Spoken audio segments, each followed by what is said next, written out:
Listeners be advised. The Soliloquy podcast discuss matters related to the human experience and many that are sexual in nature.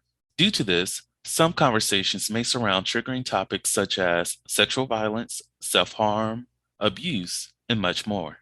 Please be advised, a list of crisis and psychological resources will be available in the show notes of this episode. With that said, let's get started with the show. Ladies and gentlemen, may I have your attention please as we go through the following safety instructions. In the event that there is a loss of cabin pressure, oxygen mask will drop from the overhead. Place the mask over your nose and mouth. Breathe normally as oxygen is flowing even if the mask is not inflated. Be sure to adjust your own mask before helping others.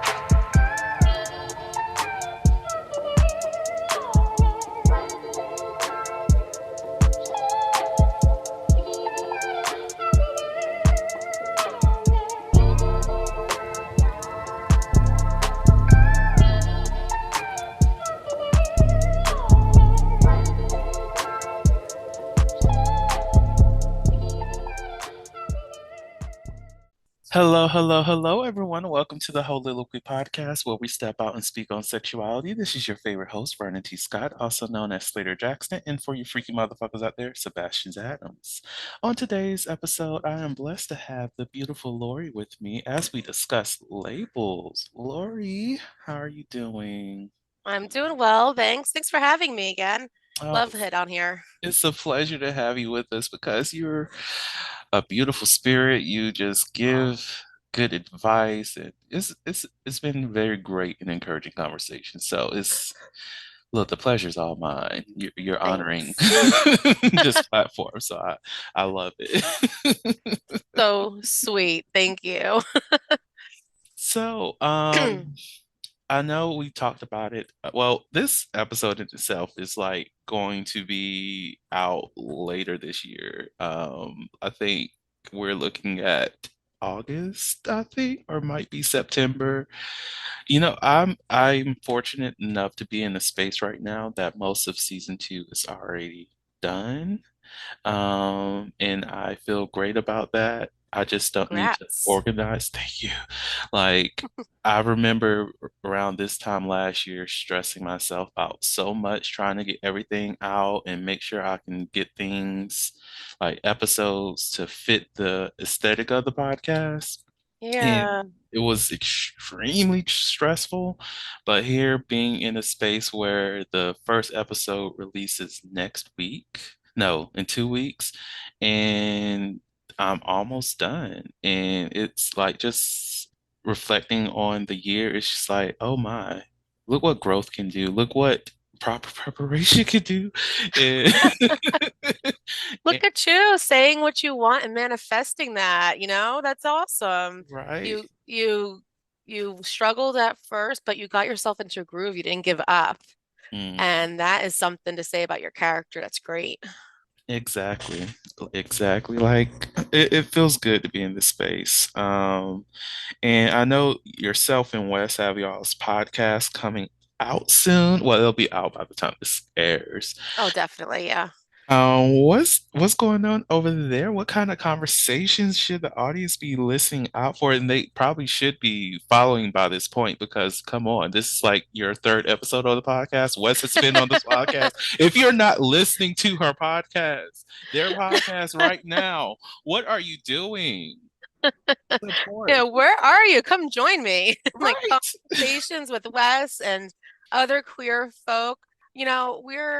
We're giving a space that deals with queer issues, but also queer successes. And we're giving a space that encourages people to share their stories. And it's called These Queer Stories. We just love talking in general about all of the fun and wonderful things that it can happen when you align yourself with your truth and you build healthy relationships and you allow yourself to be yourself, and the growth and fun and fulfillment that can happen in that space. So we're giving voice to all of that.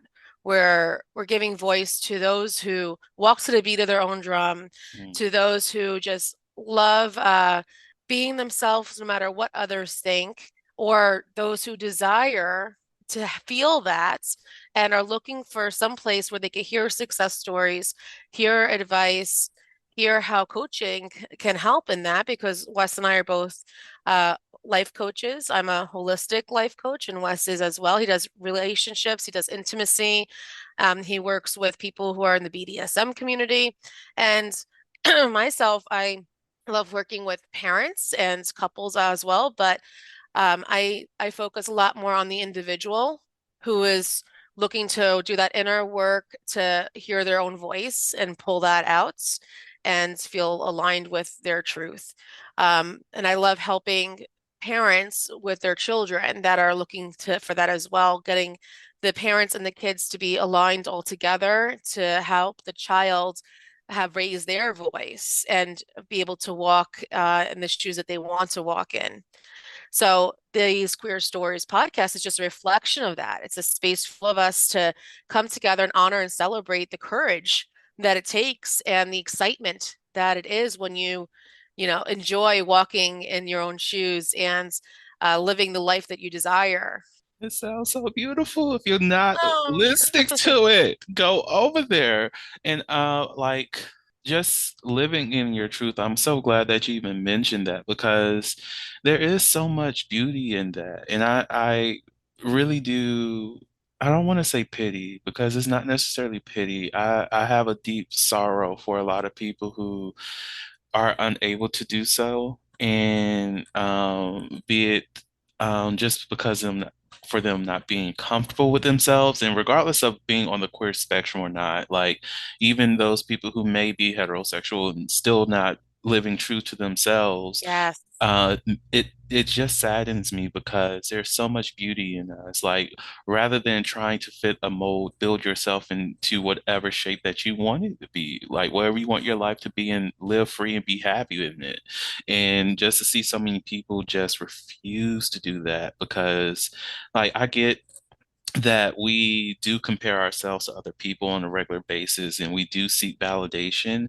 But when you have that self-validation and that self-freedom and that joy within the things that you do, that genuine pleasure in what you're doing, things click a lot differently. Things Yeah. feel differently. It's like, yeah, I do sometimes look for that validation in others, but I've already validated myself. So if I don't see it, I still feel comfortable. I still feel happy with myself. Like just recently, I had a photo shoot, and the person who did it, she sent me the photos, and I loved them and I enjoyed them, and it was Yay. beautiful.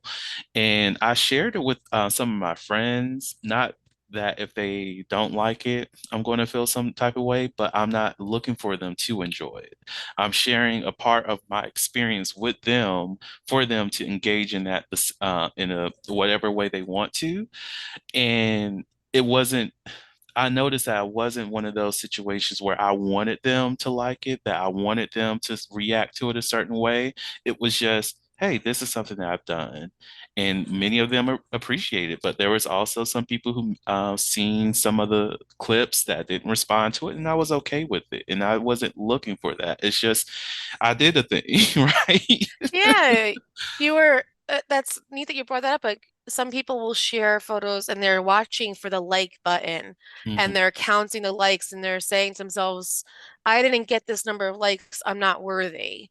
Mhm. And that concept shouldn't be validating your worth, whether someone clicks the like button or into discusses anything about what you posted. They're waiting for that, does not need to say you are worthy. The finding that from within and doing posting something or sharing something with friends and family or the public, coming from a place where you know your worth already, but you want to share in your excitement and just have those people that you care about standing in that excitement with you, whether or not that they like it or not doesn't matter because you already found that from within. That's a lot of personal growth and self-awareness and um, great self-esteem that I hope I could help people find from within through coaching. That's really important for finding your life's fulfillment and your your happiness in general with Mm. your with everything that you have within from within, aligning and getting that love for yourself from yourself. Mm-hmm. Oh, I just feel warm. Ah, Right? yeah.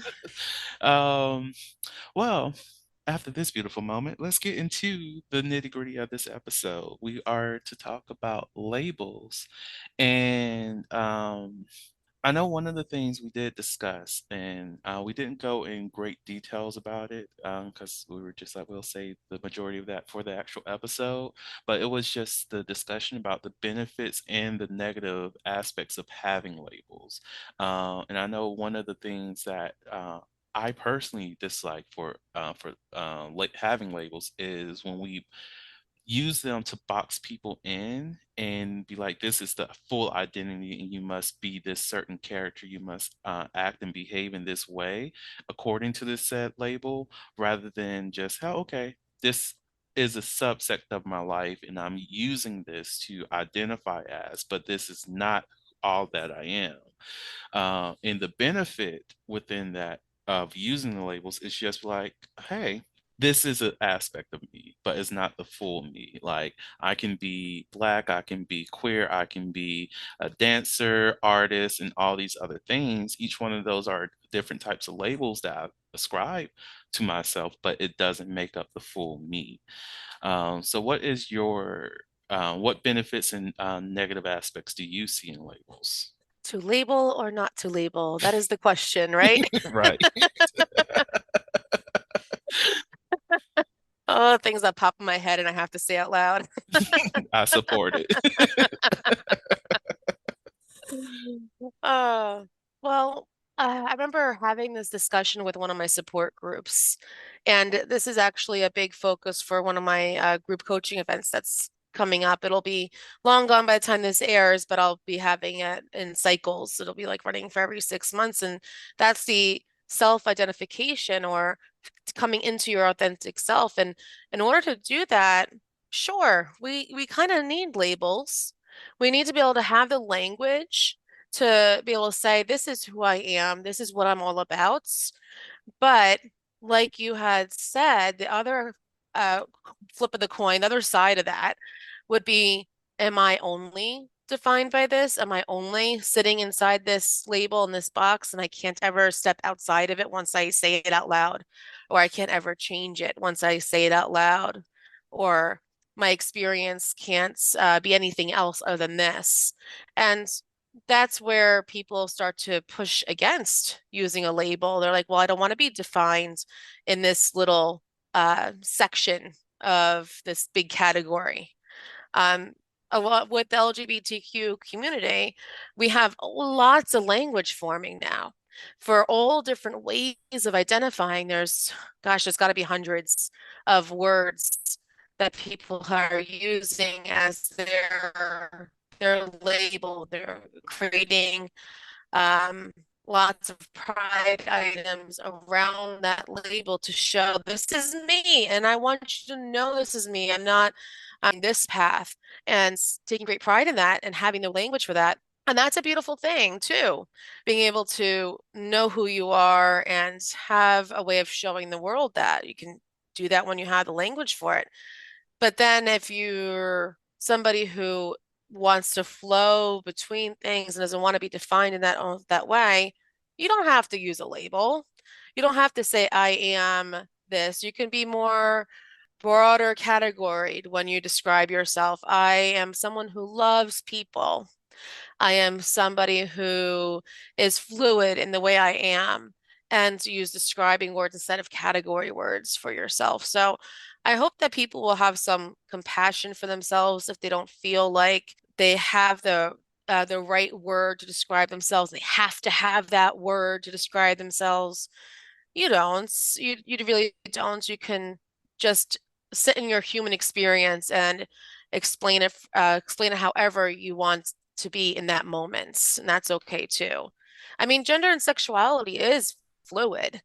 So all the terms that have come for that, helps people find where they are on that spectrum. And it also Mhm. helps scientists with like describing what they're studying and helping people explain themselves when they're going to be in an experiment or be in a survey.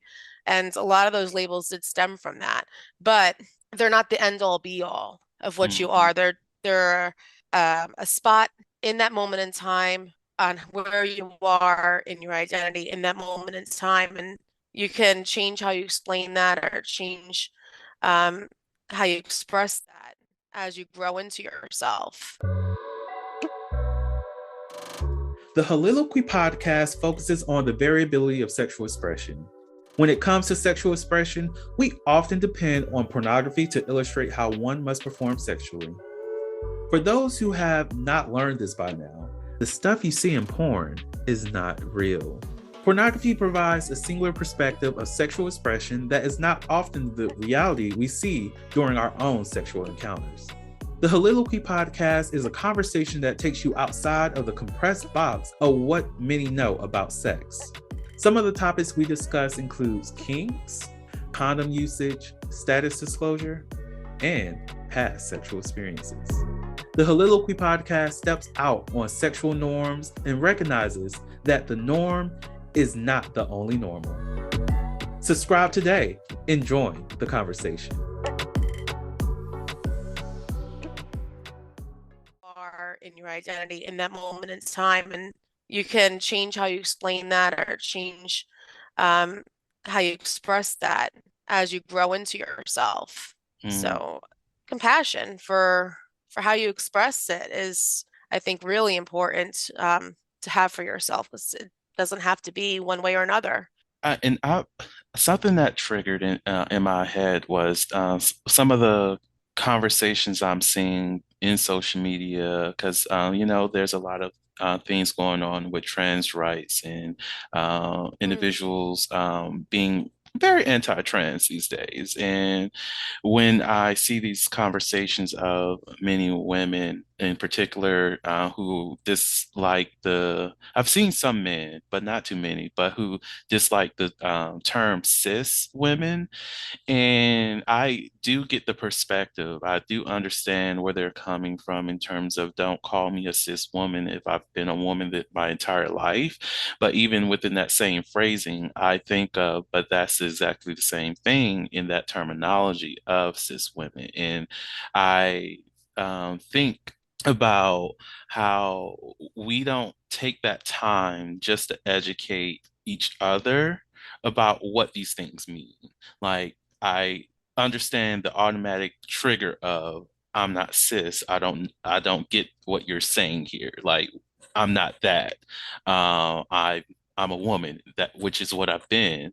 And not understanding that, hey, I get that. That's fine. But all cis means is that when you've been female assigned at birth, and that is what you identify as. It's just meaning the same genders, and that's it. And you don't have to ascribe to that term, but in these spaces, just know that you're still being seen. It's just that the vocabulary that's being used is not necessarily what you're used to, and that is okay. And we use this cis woman to identify those assigned, you know, female at birth, and to distinguish between those women who may have been assigned male at birth. And that's why we have cis women, cis men, trans men, just so that we can have a way that whenever we do our research or whenever we talk about certain communities, that we are speaking on the actual beings within that and not being too broad that we overlook everyone. And I think because we do not have those conversations, we have a lot more issues in trying to get people to see each other as in a respectful way. Yeah, you're kind of hitting on the topic of normalizing, Hmm. right?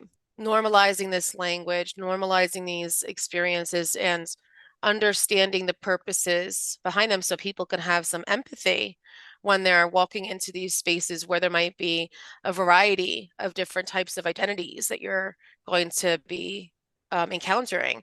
And then when you're going to explain yourself, and where your worldview is from, having the language to say, well, this is coming from my perspective as a cis gendered person who is also heterosexual. Now, myself, I'm non-binary. I could also describe myself as gender fluid. Um, I can describe myself as assigned female at birth, and somewhere on the gender spectrum and how I present myself or how I identify with my gender role in society. I can flow between all of them. And if I was to walk into a space where it's primarily cis women, I might actually blend in quite a bit and not have the chance to express what my point of view is from or who I am, as they're all coming from their cis perspective in the conversation, in the environment, in the way that things are being presented in there. And if they don't come out and start saying, "Hi, I am so and so, my pronouns are she, her," and oh yeah, I understand. I mean, I'm a cis woman, so I totally get where you're coming from with that. If they don't say things like that, then I don't know if it's safe for me to come out and say, "Oh, I'm gender fluid and I'd prefer you use my pronouns as they, them, but it's all right if you use she, her for a while. I won't be upset, but can you try?"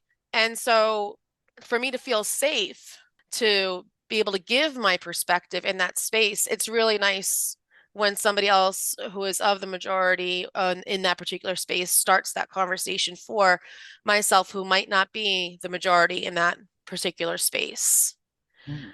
So, and what I'm trying to get at is that if we start coming from that point of view, like, well, I'm in this space where most people are like me. Do I really need to say cis woman? Do I really need to say cis man? Is that necessary?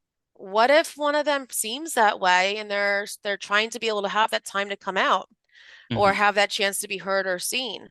Come at it from that point of view. You might feel like you're helping and doing a service and giving a safe space to the voices who aren't able to speak up right away. Yeah, conversations are definitely needed in those environments, and education is definitely needed in a lot of these spaces for that to happen. Mm.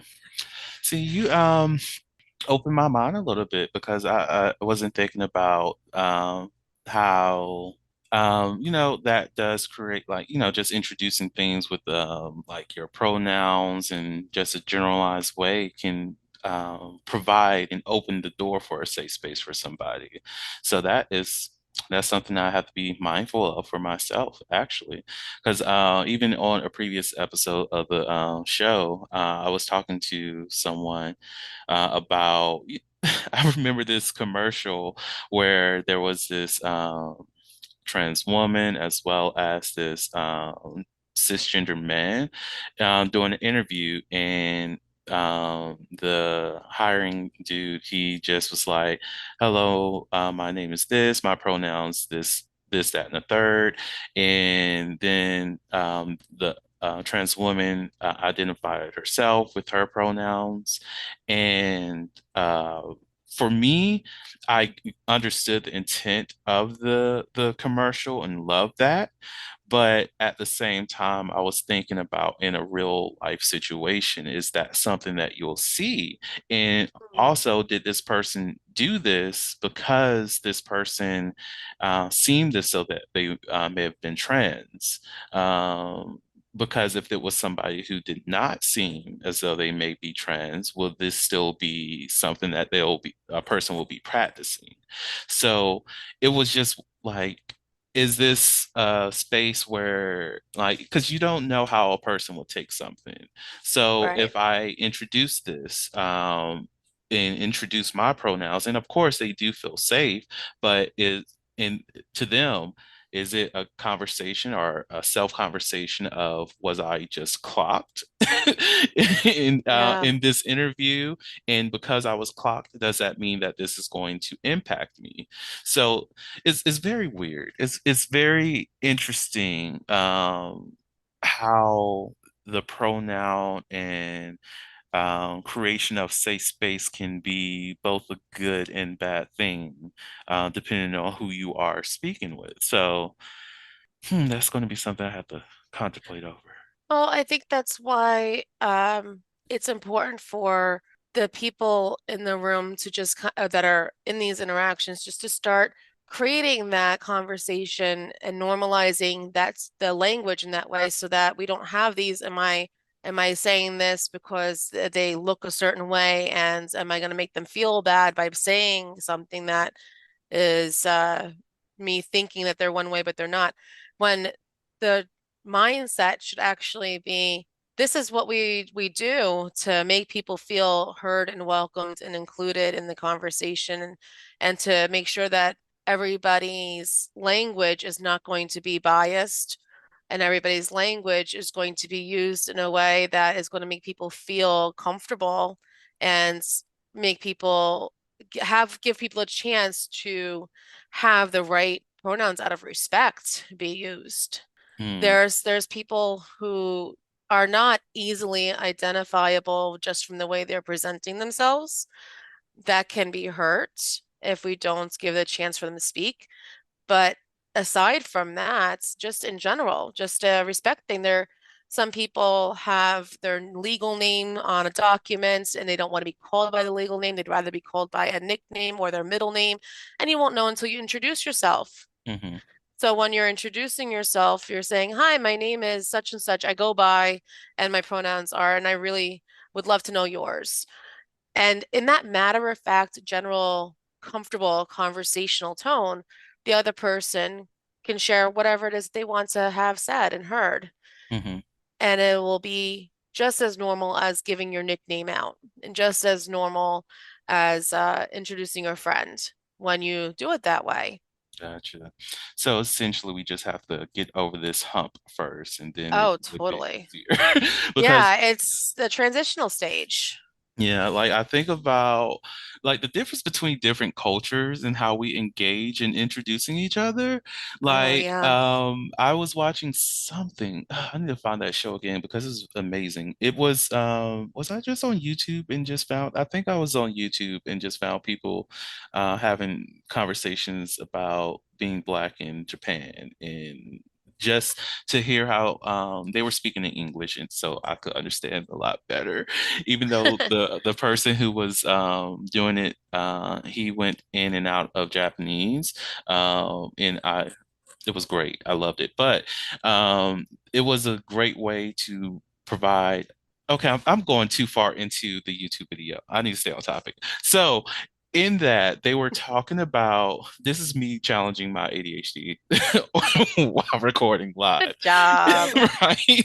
So, while he was recording and they were introducing each other, they spoke on that difference because it's more of a, hey, my name is this is the job I work, like I work in this type of field, versus here in the US, you may come across people just like, hey, my name is this, and that's about it. Or how are you doing? It's a different way that we introduce ourselves here versus Yeah. other cultures, and I think with well, over time, we will definitely get to that place where we do meet new people. Will reveal a little bit more about ourselves than, because I think because the U.S. is in a broad spectrum a very unsafe space Yes. to communicate and honestly just live, but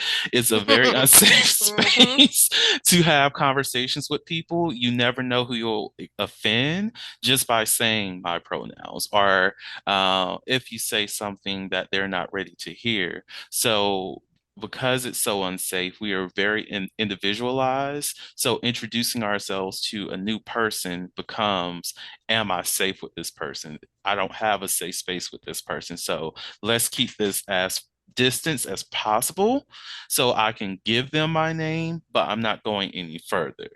I have to build that connection with you over time before you learn, oh, this is my pronouns, or this is the type of work that I'm into. Because even when I've engaged with people on dating apps, there's so many people who are very protective of like just revealing the field of work that they're working in. And Oh, I'm just yeah. like, That's a category. I'm not asking for the location or anything like that. You can say education, in their Yeah. psychology, whatever the case is. It's something a lot more broad and not, hey, do you work at Walmart? Do you work at Chick-fil-A? Do you work in this specific location? No, I'm not asking that. I'm just asking for, what type of work you do. Yeah, you see, definitely in certain um, groups. So if you're looking at it from a social psychology or anthropological sort of like viewpoint, you'll see little mini subcultures. So you might have a small pocket of the queer community that's right on top of that with the, hey, here's who I am. Please use these pronouns, and then continuing on the conversation because they know it's that's a safe group that they're in. And then you might have some family friend groups where it's someone else, a friend might be introducing them and using and explaining their pronouns as they're talking. And they might have like a work environment group where you have a few people here that you feel safe talking to, and then you have a group of new people that you're encountering and you don't know yet if you saying your pronouns first, like my pronouns are he, him, but I don't like look like I align with a he, him according to the mainstream culture, or my pronouns are they, them, and people are making fun of they, them pronouns because it doesn't seem proper English. And that is not a very safe space then to be the first person as the trans or as the queer or as the non-cis identifying person to just come out with pronouns that don't look like they belong to you right off the bat. I could see how that could be a very difficult thing to just come out and say. But that's why I feel like encouraging the leader in these groups or the person who sets the tone for that space to be the first person to say, this is a space that we're all going to be able to be ourselves in, and there will not be any judgments whatsoever from anybody. If you have any trouble with anyone in this room, please speak to me privately and we will work it out. My name is, my pronouns are, and I will respect your pronouns and continuing on with the conversation. Now, if that's not possible, like you don't have a working relationship with the leader of the group, like in a work environment, or the host of the party, or the person that is the well-known person in that group that kind of like is the person that goes between everybody and knows a lot of the people there. If you don't have a good relationship with them, you don't have to. Absolutely. You do not have to say anything that you feel is going to put yourself at risk. Mm, Establishing that you're in a safe space is super important. And so you have the right to consent or not consent to yourself being outed. And that might mean that you're not saying anything or mm, you're changing your pronouns for that space in that moment because you want to keep your safety there, and doing some self-care work later on because that is some seriously psychologically difficult stuff to deal with. mhm, Not align, like having a mask and having to hide and not align yourself with who you are in that space. So I've recommended to people like, yeah, you're still trying to get the tone of the room. Have some conversations. Don't say your pronouns unless someone else does. And if you feel like you're ready and that person's talking and introducing you to someone else, you're like, oh, well, actually, my name is, I like to go by. Can you please just, do you mind just using the pronouns she, her, he, him? I really appreciate that. It helps me feel included in this space, mm. and then bringing it up more casually as the conversation goes on with people you're comfortable with as you establish a safe space. Yes. And I'm a firm believer for those people who just cannot respect another person's pronouns and just call people by their names. Like if it's Yeah. so hard to utilize a pronoun, just call them by their names. And I don't get why we as a society make this so hard. We've been using pronouns all of our lives, and pronouns is just a replacement for a noun. That's it. If you don't know a person's name, you can say he, she, they. If you do know their name, you can say their name. That's all it is.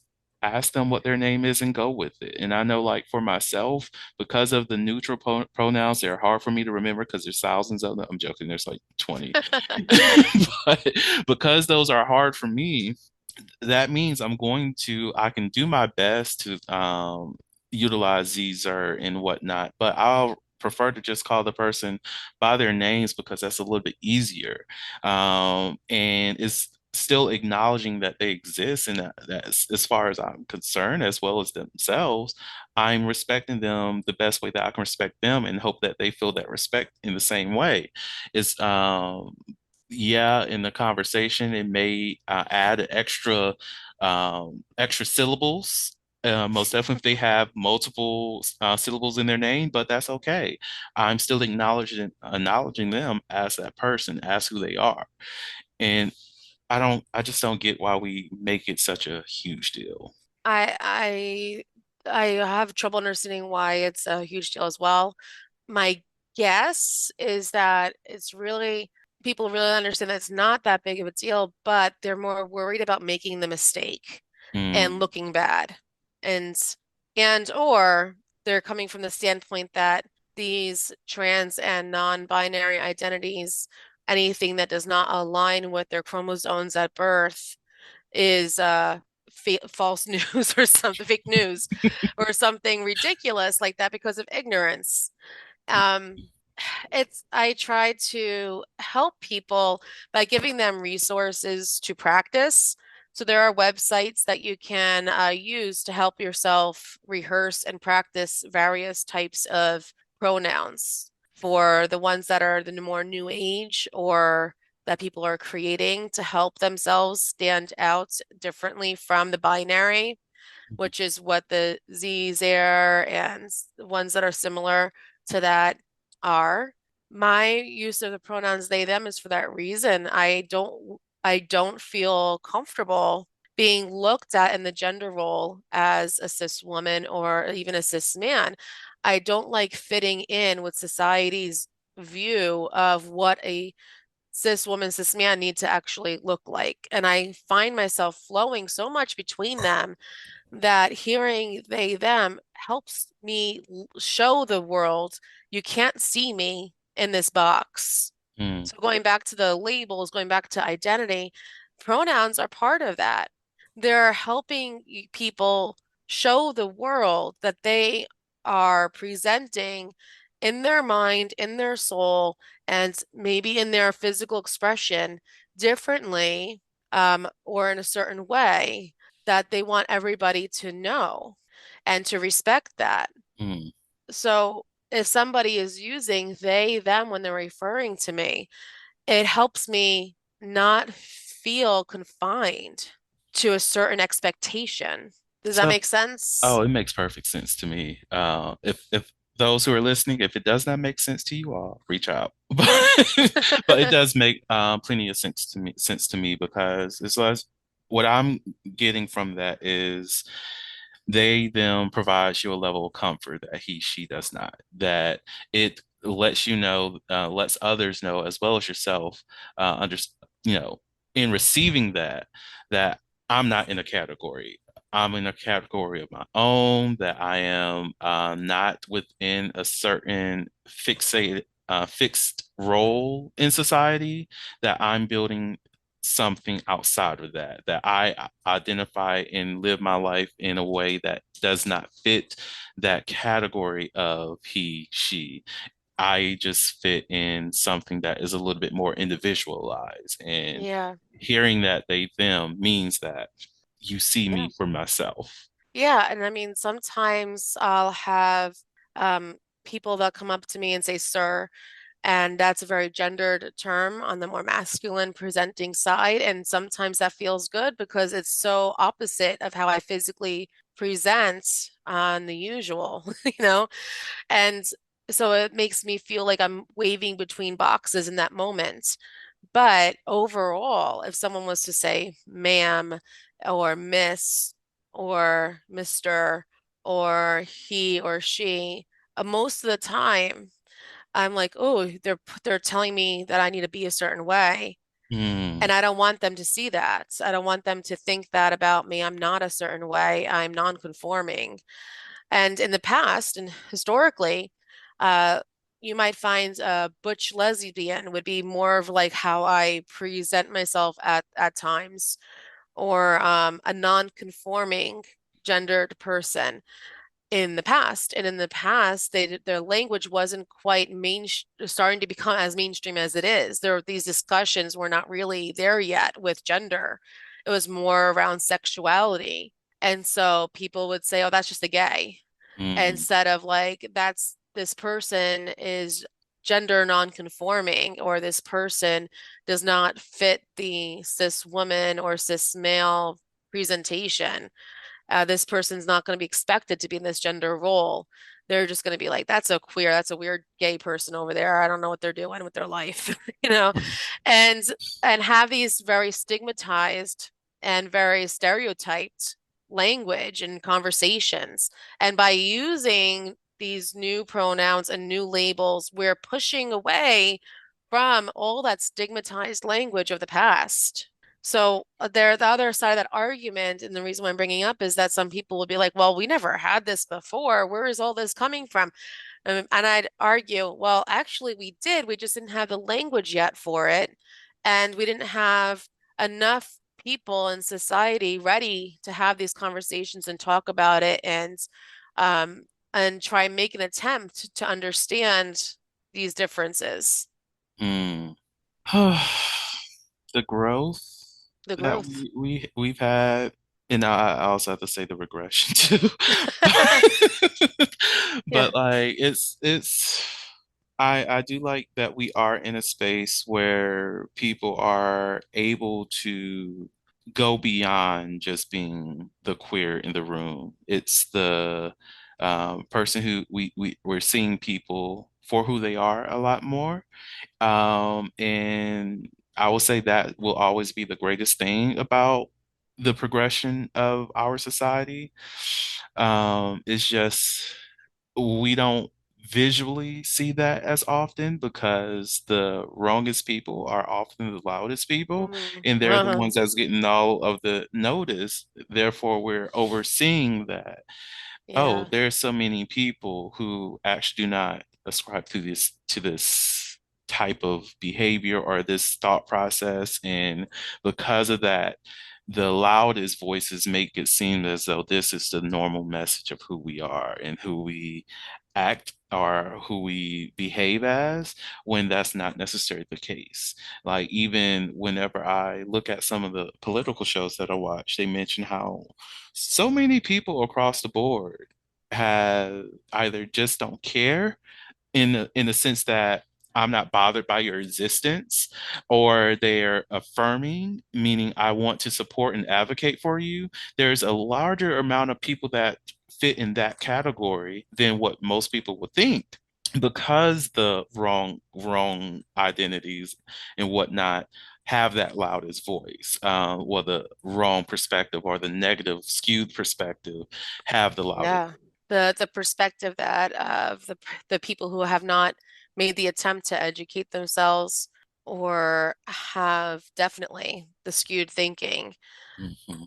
problems with the way they're processing and not empathizing with others. And that is so difficult. It's so important for people to be more politically active Mm, if they want to have a say in how they're represented in the law, and how the culture around them is representing and respecting them. mm. So that's my little plea for get out and vote, or get out and join an advocacy group. But really, though, please do that. Please do that. This world's too crazy. Please. I'm begging you. I'm tired. Oh, Um, Before well, we go into yeah. the Never Have I Ever segment, I did want to ask you for some advice for Oh, someone who's out there who may be trapped in this box of a certain label, be it the traditional masculine or the traditional feminine. What is your advice on how they can unravel themselves outside of that box and embrace themselves regardless of the traditional roles? have they already do they already understand who they want to be seen as? That's my first question for that person, is if you haven't figured out how you want to be aligned and seen and presented and respected, you have to do some inner work first. Mm, So since I like to work a lot with gender and sexuality identities, and gender and sexuality is not just the LGBTQ section of the spectrum that I discussed on the show today, and that I tend to highlight because it's so underrepresented, but also the masculine to feminine end of the spectrum as well. So the cis male, cis female, or feminine presenting and identifying person, and masculine presenting and identifying person, that binary.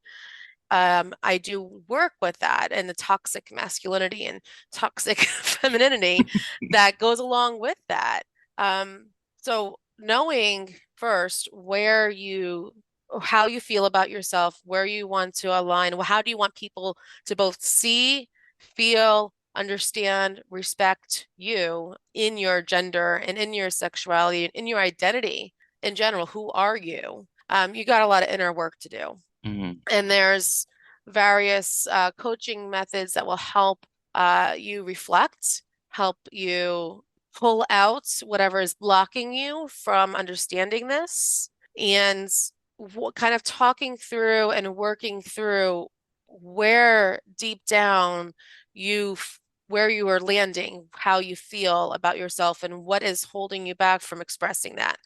And so once we've uncovered that and we know what our values are about ourselves, we know what our goals are about ourselves, we know where we want to go in this world and how we want to present ourselves in this world and how we want the world to see us in our identity. That's when we start setting those small baby steps to go in that direction, Mhm. taking the little baby steps, trying something out, reflecting on it, moving forward the next baby step.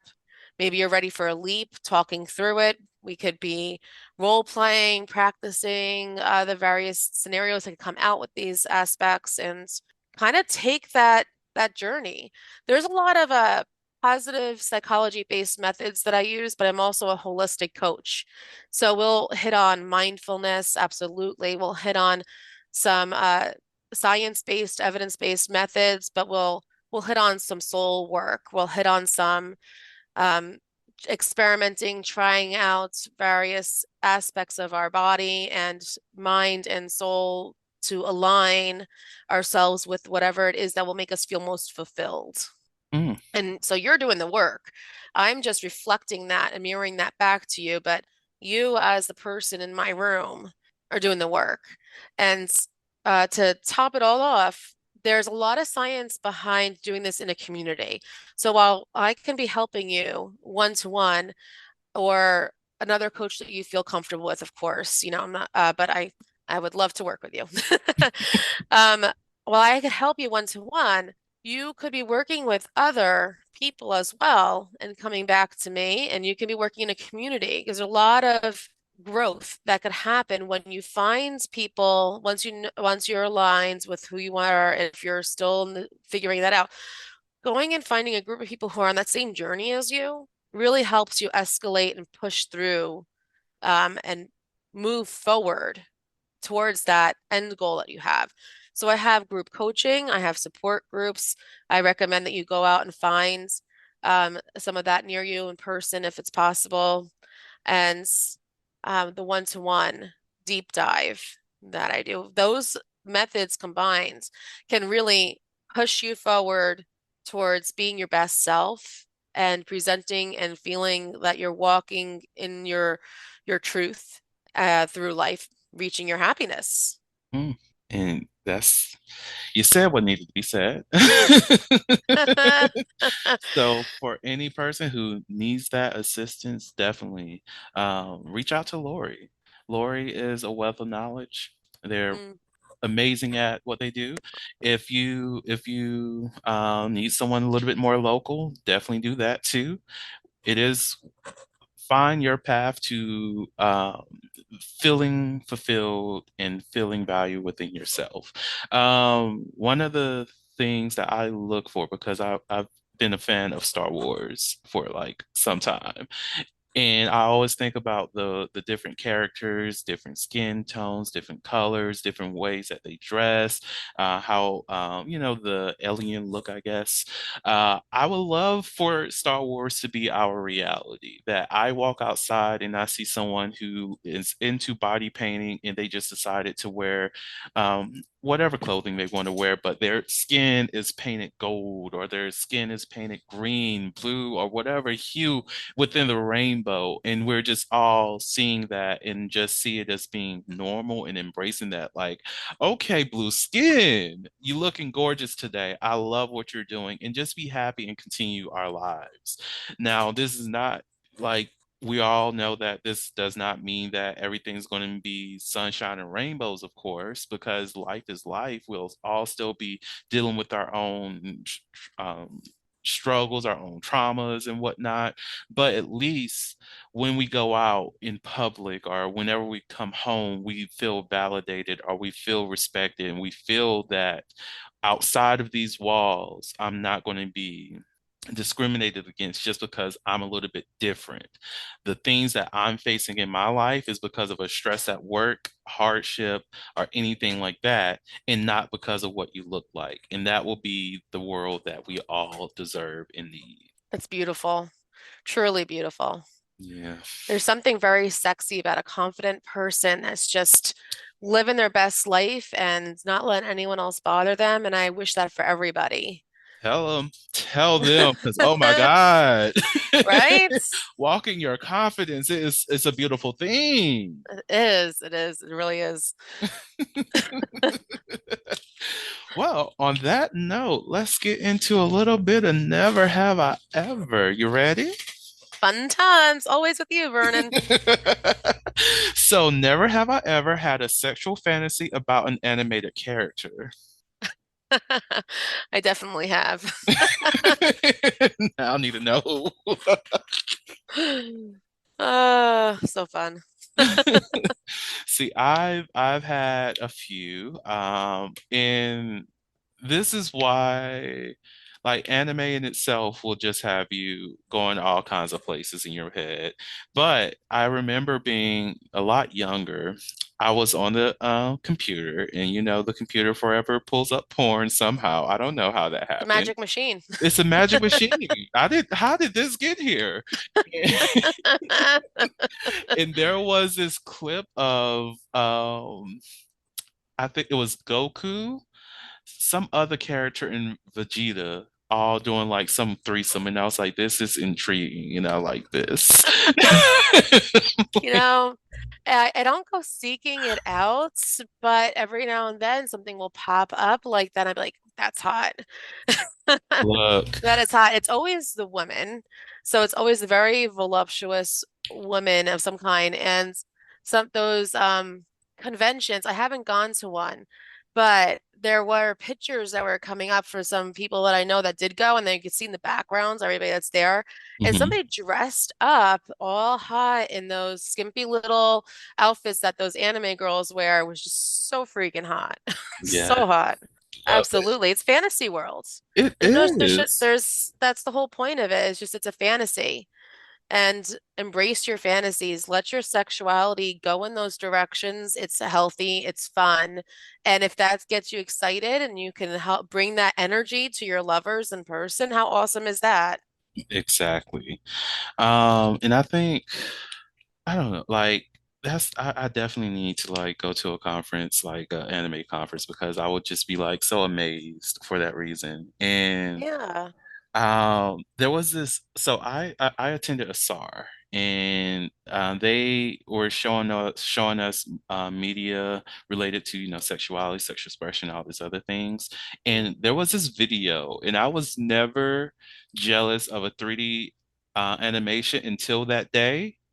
And it was a machine that it was a just a pleasure machine, I guess, that's main focus was ensuring that the young lady on the table received pleasure and met an orgasm.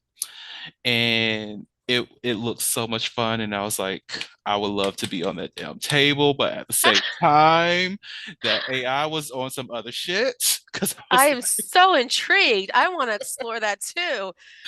it was amazing. I was like, oh my God. We'll meet up. We'll go together. It'll be fun. Right. I'll be your wing person. Right. We're here to meet this AI. Like, what's up? Show me the way, baby. Right.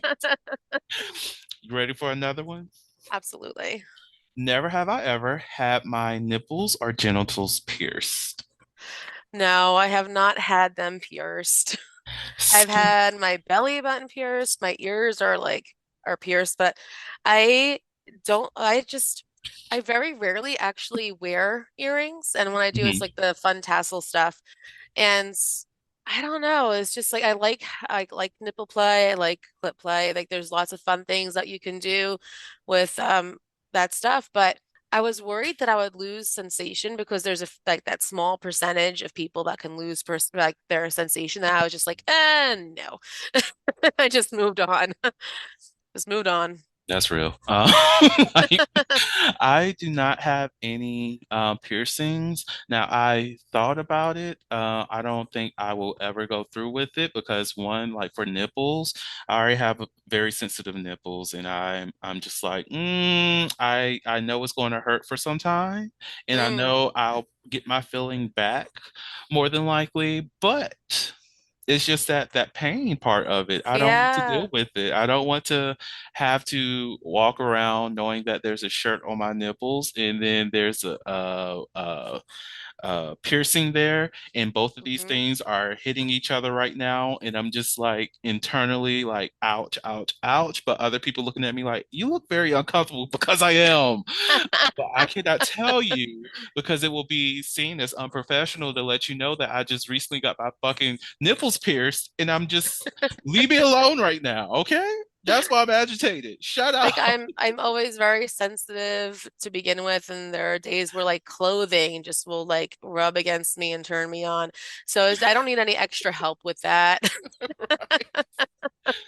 Oh my God. Like, oh, Jesus. I don't, I'm good. I'm I great right mean, now. power to the people who wanted to get it done, were excited to get it done, and then followed through and had success stories because it is very hot to see it on other people. But I, for myself, Agreed. just am good with my goods not having holes in them. So I'm okay. But I do need to get my ears pierced because there's so many looks that I be wanting to pull off. And I'm just like, I need earrings with this. And then I'm You like, would rock it. I hope you do. right, like I'm like, there, I cannot find the clip-on version of this. And And guess I need clip-ons, I think, are painful, honestly. I've tried wearing clip-on stuff and I'm just like, ouch, that's too strong. I'm okay.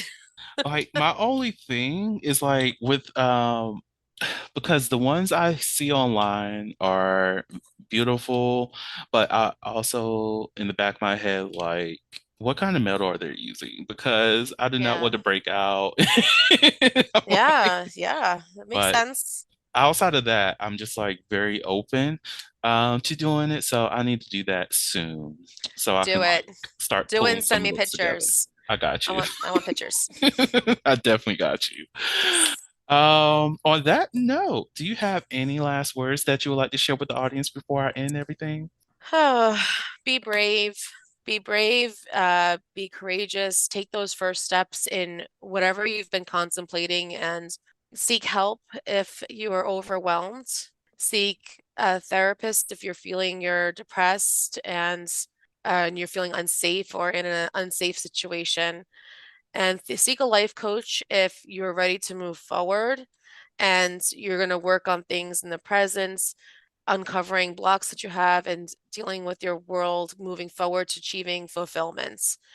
I really hope that I can be part of that journey for you. So if you want to go to lauriesweetman.com or includelgbtq.com, you'll be able to see all that I have to offer, the group coaching, individual coaching, some free workshops, um, organizational training if there's any problems with diversity, inclusion practices, or unconscious bias issues at your workplace.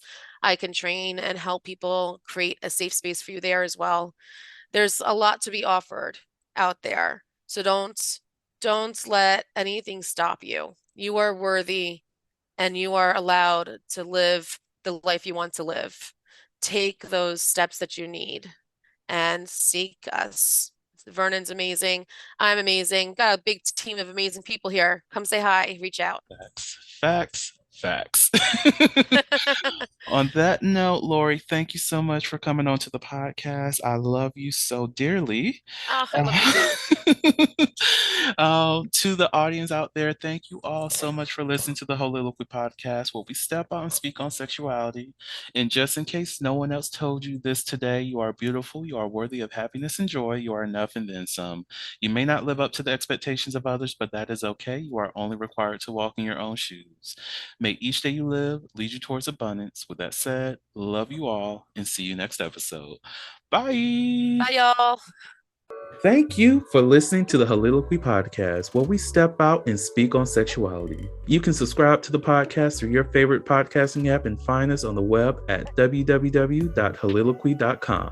That's www.heauxliloquy.com. Share the podcast with your friends and join the conversation.